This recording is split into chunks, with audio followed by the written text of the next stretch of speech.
राकेश सिंह, ये देखिए ये क्या कह रहे हैं कि ये कह रहे हैं कि जब भी मैं कोई पूजा पाठ करता हूँ या रामायण का कोई अखंड पाठ करता हूँ, कांग्रेस को आपत्ति हो जाती है, कांग्रेस के बड़े बड़े नेता मुझसे नाराज हो जाते हैं। ये क्या कहना चाहते हैं? कांग्रेस सिर्फ मुस्लिम तुष्टीकरण की राजनीति करती है।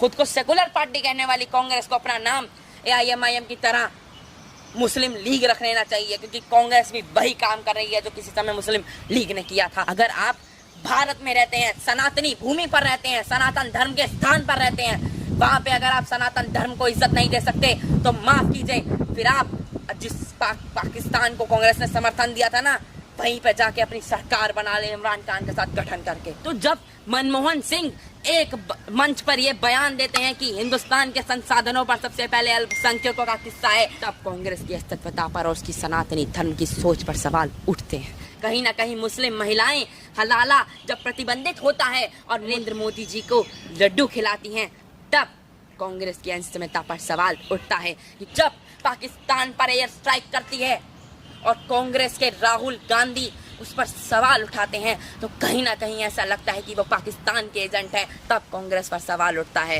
कि ना वो सेना की पार्टी है, ना वो इस देश के यूथ की पार्टी है, ना वो किसानों की पार्टी है, और ना वो इस देश की संस्मीकरण की पार्टी है। बीजेपी यानी भारतीय जनता की पार्टी, उसने 11 सीटें जीतकर कांग्रेस तो छोड़िए, समाजवादी पार्टी के मौलाना अखिलेश यादव को खुला चैलेंज दिया है और बता दिया है कि भगवे रंग में और हमारी पार्टी में असली दम है। तो भगवान राम का अस्तित्व नहीं मानता, उसे मौलाना कहने में मुझे कोई आपत्ति नहीं है। रायबरेली में कांग्रेस को 18 में से 0 सीटें मिली हैं, उसका खाता तक नहीं खोला है। जिस पार्टी की अध्यक्ष सोनिया गांधी जी, जो कभी प्रधानमंत्री के लिए भी एक बार नियुक्त होने वाली थी, ये सिर्फ एंटीनियो माइनियो के वंशज हैं, जो भारत को बारात बोलती है, लोकतंत्र को लोकतांत्र बोलती हैं, उसमें भी वो 50 बार अटक गई। तो ये क्या भारत को चलाएंगे, ये क्या हिंदुस्तान को चलाएंगे? नमस्कार, आप देख रहे हैं ओ न्यूज हिंदी। मैं हूं आपके साथ आयुषी श्रीवास्तव। उत्तर प्रदेश में चुनाव है, लेकिन उससे ठीक पहले उत्तर प्रदेश की रायबरेली सीट, जी हाँ, ये वही सीट है जहां जो कांग्रेस का गढ़ माना जाता है। सोनिया गांधी यहाँ से 5 बार सांसद रह चुकी है, लेकिन इसी सीट से कांग्रेस को इस बार जबरदस्त हार मिली है। आपको बता दें, ब्लॉक चुनाव में बीजेपी ने अपना वहां पर परचम लहराया है। 18 से 11 सीटें सिर्फ और सिर्फ बीजेपी के खाते में आई है, जिससे यह तस्वीर भी साफ हो गई है कि अगले साल होने वाले चुनाव में बीजेपी पूरी तरीके से वापसी करते हुए दिखाई दे रही है। लेकिन जिस तरीके से कांग्रेस को जबरदस्त हार मिली है, ऐसे में कांग्रेस के एक नेता ने ऐसा बयान दे दिया है जिससे कांग्रेस नाखुश है। जी हाँ, आपको बता दें, कांग्रेस के नेता ने ये कहा है कि कांग्रेस सिर्फ और सिर्फ मुस्लिम परस्त राजनीति करती है। अब इसी मुद्दे पर ज्यादा बातचीत करने के लिए हमारे साथ नयन मौजूद है, जिनसे हम बातचीत करेंगे। राजनीतिक विश्लेषक है और जानेंगे कि कांग्रेस की इस जबरदस्त हार के कारण वजह क्या है। नयन, बहुत बहुत शुक्रिया हमारे चैनल के साथ जुड़ने के लिए। जिस तरीके से देखा जा रहा है, कांग्रेस का गढ़ माना जाता था रायबरेली सीट, लेकिन अब उसी रायबरेली सीट से कांग्रेस को जबरदस्त हार मिली। 18 में से 11 सीटें सिर्फ और सिर्फ बीजेपी के खाते में आई है, जिससे तस्वीर भी साफ हो रही है कि बीजेपी अगले साल वापसी करते हुए दिखाई दे रही है। लेकिन कांग्रेस के एक नेता ने ऐसा बयान दे दिया है, उन्होंने कहा है कि कांग्रेस सिर्फ और सिर्फ जो है वो मुस्लिम परस्त राजनीति करती। क्या कहेंगे? देखिए, कांग्रेस का अस्तित्व अब बचा नहीं है। वो भारतीय जनता पार्टी से तो लड़ ही नहीं सकती। वो समाजवादी पार्टी जो सेकेंड चॉइस मानी जा रही है उत्तर प्रदेश में बीजेपी के बाद, उसके बाद बहुजन समाज पार्टी का नंबर आता है, जिसने 20 सालों तक उत्तर प्रदेश पर शासन किया। अब चौथा नंबर आता है कांग्रेस का। यानी खुद सोचिए, 35, 40, 45 साल राज करने वाली एक पार्टी जो एक क्षेत्र में 80 की 80 लोकसभा सीटें कभी उत्तर प्रदेश में कांग्रेस की हुआ करती थी, आज वो एक में सिमट कर रह गई है। क्या कारण है? कुछ तथ्यों पर बात करते हैं और फिर इसका अच्छे से नजरिया देखते हैं। रायबरेली में कांग्रेस को 18 में से 0 सीटें मिली हैं, उसका खाता तक नहीं खोला है। बीजेपी यानी भारतीय जनता पार्टी, बीजेपी यानी भारतीय जनता की पार्टी, उसने 11 सीटें जीतकर कांग्रेस तो छोड़िए, समाजवादी पार्टी के मौलाना अखिलेश यादव को खुला चैलेंज दिया है और बता दिया है कि भगवे रंग में और हमारी पार्टी में असली दम है। और बात करते हैं क्या कहते हैं कांग्रेस की। देखिए, कांग्रेस का खाता अब रायबरेली में खुलने वाला है नहीं। वहाँ पे आप पहले चॉइस में देखेंगे बीजेपी को, सेकंड चॉइस में देखेंगे आप एसपी को, समाजवादी पार्टी को, तीसरी चॉइस में बीएसपी बहुजन समाज पार्टी को। तो चौथे नंबर की पार्टी अब रायबरेली में अगर आप एक सर्वे करते हैं ना, जैसा कुछ सर्वेज में आ भी चुका है कि कांग्रेस को अब रायबरेली के लोग भी फोर्थ पार्टी समझते हैं। तो इससे ये तथ्य साफ हो जाता है कि 18 में से उसे 0 सीटें क्यों मिली हैं। जिस पार्टी की अध्यक्ष सोनिया गांधी जी, जो कभी प्रधानमंत्री के लिए भी एक बार नियुक्त होने वाली थी, हालांकि हुई नहीं, हंगामा हो गया था देश में, ये सिर्फ एंटीनियो माइनियो के वंशज हैं। और बस फर्क इतना है कि उनका रंग गोरा था और इनका रंग काला है। जो भारत को बारात बोलती है, लोकतंत्र को लोकतांत्र बोलती हैं, वो 2019 में जब कांग्रेस को करारी हार मिली, 543 लोकसभा सीटों में से 52 सीटों में सिमट कर रहने वाली कांग्रेस, जब 2019 में उसकी अध्यक्षता सोनिया गांधी और उनके बेटे राहुल गांधी जब आए, तब सोनिया गांधी ने 2 लाइन बोल पाई हिंदी में कि हमें जनता का व्यक्त स्वीकार है, उसमें भी वो 50 बार अटक गई। तो ये क्या भारत को चलाएंगे, ये क्या हिंदुस्तान को चलाएंगे? जिन्हें हिंदी बोलनी नहीं आती, जिन्हें मातृभाषा बोलनी नहीं आती, ये क्या भारत को चलाएंगे? और अब कुछ तथ्य हैं। ये राकेश सिंह जो आपके विधायक हैं कांग्रेस के रायबरेली से, रायबरेली की एक कॉन्स्टिट्यूएंसी चंद्रपुर में ये विधायक है, ये देखिए ये क्या कह रहे हैं कि ये कह रहे हैं कि जब भी मैं कोई पूजा पाठ करता हूँ, कोई हवन करता हूँ या रामायण का कोई अखंड पाठ करता हूँ, कांग्रेस को आपत्ति हो जाती है, कांग्रेस के बड़े बड़े नेता मुझसे नाराज हो जाते हैं। ये क्या कहना चाहते हैं? कांग्रेस सिर्फ मुस्लिम तुष्टीकरण की राजनीति करती है। ये उन्हीं का ही बयान है, ये मेरा बयान नहीं है, कि कांग्रेस 85% को दरकिनार कर देती है और 15% की राजनीति करती है। मतलब अगर आपको कोई सीट जीतनी है और आप कहीं पॉपुलर होना चाहते हैं, तो आप क्या 15 लोगों को मनाएंगे या 85 लोगों को मनाएंगे?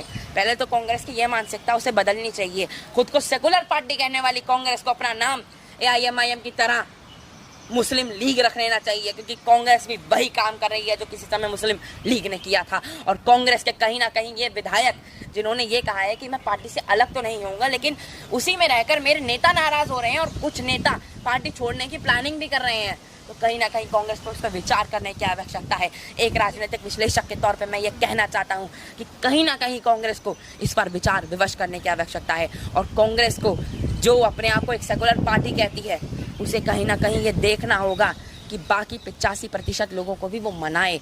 अगर आप भारत में रहते हैं, सनातनी भूमि पर रहते हैं, सनातन धर्म के स्थान पर रहते हैं, वहां पे अगर आप सनातन धर्म को इज्जत नहीं दे सकते, तो माफ कीजिए, फिर आप जिस पाकिस्तान को कांग्रेस ने समर्थन दिया था ना, वहीं पे जाके अपनी सरकार बना ले इमरान खान के साथ गठन करके।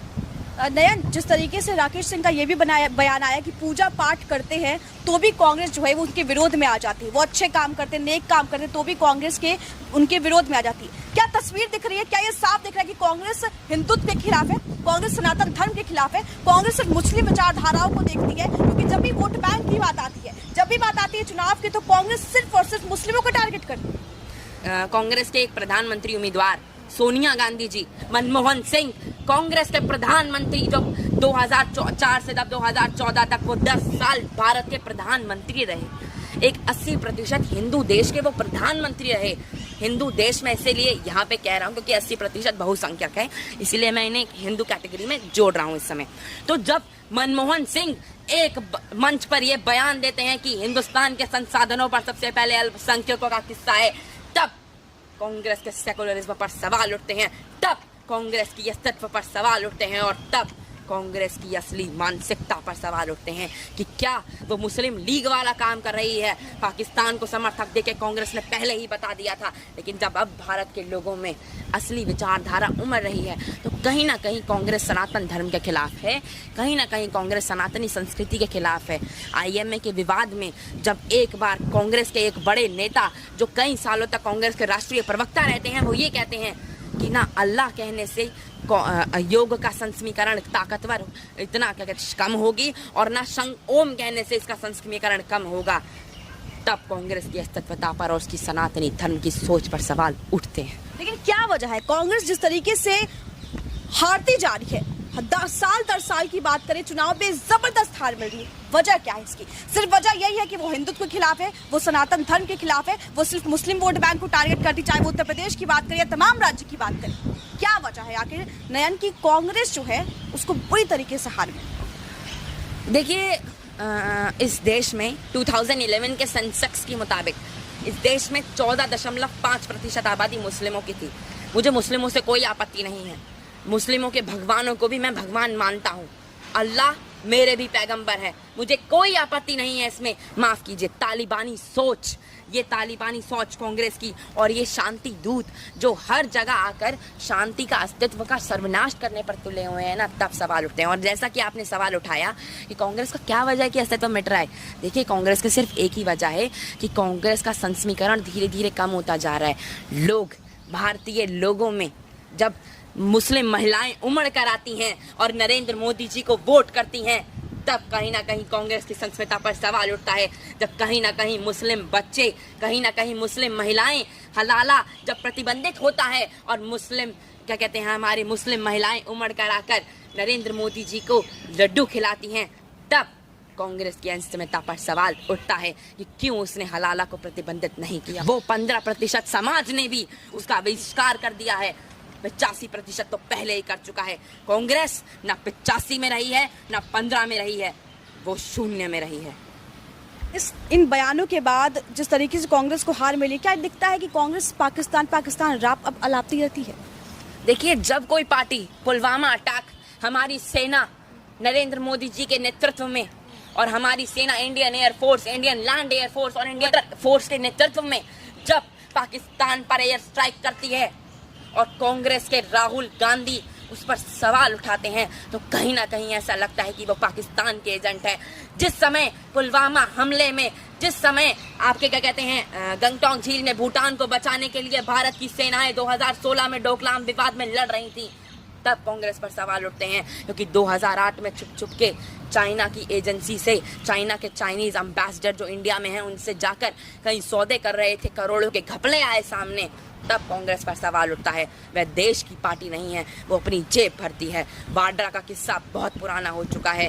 किसानों के नाम पर राजनीति करने वाली ये पार्टी का असली नेता और उनके असली पति प्रियंका गांधी वाड्रा के असली पति वाड्रा जब सैकड़ों हजारों किसानों की खुदकुशी की वजह बनते हैं, कई सैकड़ों जमीनों का घोटाला करते हैं, तब कांग्रेस पर सवाल उठता है कि ना वो सेना की पार्टी है, ना वो इस देश के यूथ की पार्टी है, ना वो किसानों की पार्टी है और ना वो इस देश की संस्मीकरण की पार्टी है।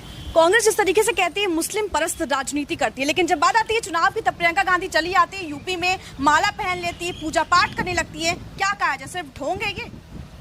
देखिए, 2007 में जो ये बयान दिया था ना, और मनमोहन सिंह का जो ये बयान, ये तो सेकुलरिज्म को कहीं तरीके से बढ़ावा नहीं देता। जो भगवान राम का अस्तित्व नहीं मानता, उसे मौलाना कहने में मुझे कोई आपत्ति नहीं है। घूंगा तोड़कर बस 2016-2019 के चुनावों में अगर ये काम करते हैं, तो मैं इन्हें असली पाखंडी, असली दुष्कर्मी और असली नेतृत्व वाला एक बहिष्कारित मानसिकता का इंसान कहने में मुझे कोई आपत्ति नहीं है। ये सिर्फ एक पाखंड है। मैं ओ न्यूज़ के माध्यम से ओ न्यूज़ के सारे दर्शकों को ये बताना चाहता हूँ कि ये सिर्फ एक पाखंड है, ये इनकी राजनीति है। उसके बाद भगवान माता सीता कौन और भगवान राम कौन? जब कांग्रेस ऐसी मानसिकताओं को विचारधारे में करती है और मौलाना अखिलेश यादव के पिता मौलाना मुलायम सिंह यादव ने जब हिंदुओं पे, कार सेवकों पर गोलियां चलाई, उस समय कांग्रेस के एक नेता राजीव गांधी जब ये खुले तौर पर कहते हैं कि ये बहुत अच्छी बात है, तब कांग्रेस की सनातनी विचारधारा पर सवाल उठता है, तब कांग्रेस के पाखंड पर सवाल उठता है। अब ये क्या, जिस तरीके से जिला पंचायत का भी चुनाव हुआ, ब्लॉक चुनाव हुआ, बीजेपी को जिस तरीके से जबरदस्त जीत मिल रही है, तस्वीर साफ होगी 2022 की? देखिए, 2022 की तस्वीर साफ हो चुकी है। वहाँ पे भगवा परचम, भगवा रंग लहराने वाला है। वहाँ पे मेरी भारत माता का अस्तित्व टिके रहने वाला है। वहाँ पर बीजेपी के नाम का पंचमीकरण टिकेगा और वहाँ पर हर मुस्लिम महिला, हर मुस्लिम बच्चे, हर मुस्लिम शख्स और कोई भी जनजाति का हो, सबके चेहरे पर एक बार फिर से कमल खिलेगा, सबके चेहरे पर कमल की मुस्मिकता उठेगी। क्योंकि ये कमल ही तो है जिसने उत्तर प्रदेश का संस्मीकरण को अलग अलग तरीकों से, अलग अलग चश्मे से नखार रखा है। पाकिस्तान को जब 55 करोड़ देने की मांग उठ रही थी भारत में, महात्मा गांधी जी भूख हड़ताल पे बैठ गए। उस समय जब नेहरू जी ने इनका समर्थन किया, भारत के पूर्व प्रधानमंत्री, तब इन पर सवाल उठता है। मुस्लिम लीग के साथ सिर्फ सत्ता का समीकरण बिठाने के लिए इन्होंने भारत माता के टुकड़े होने दिए, भारत माता का चीरहरण होने दिया और भारत माता की जमीन से खिलवाड़ होने दिया ना, तब सवाल उठता है। और सही बात बताऊं तो ये उन्हीं के वंशज हैं, ये मुस्लिम लीग के वंशज हैं और ये पाकिस्तान के सबसे पहले प्रधानमंत्री मोहम्मद अली जिन्ना के वंशज हैं। तो ये थे हमारे साथ नयन, जिन्होंने हमसे खास बातचीत की इस मुद्दे पर। देखना काफी अहम था, क्योंकि जिस तरीके से कांग्रेस को जबरदस्त हार मिली है रायबरेली सीट से, ऐसे में कांग्रेस को क्या अब ये समझ आ गया है कि कांग्रेस का अस्तित्व सिर्फ उत्तर प्रदेश नहीं पूरे देश से मिटता हुआ जा रहा है। कैमरा पर्सन गुरप्रीत के साथ आयुषी श्रीवास्तव, ओ न्यूज़ हिंदी। जय हिंद।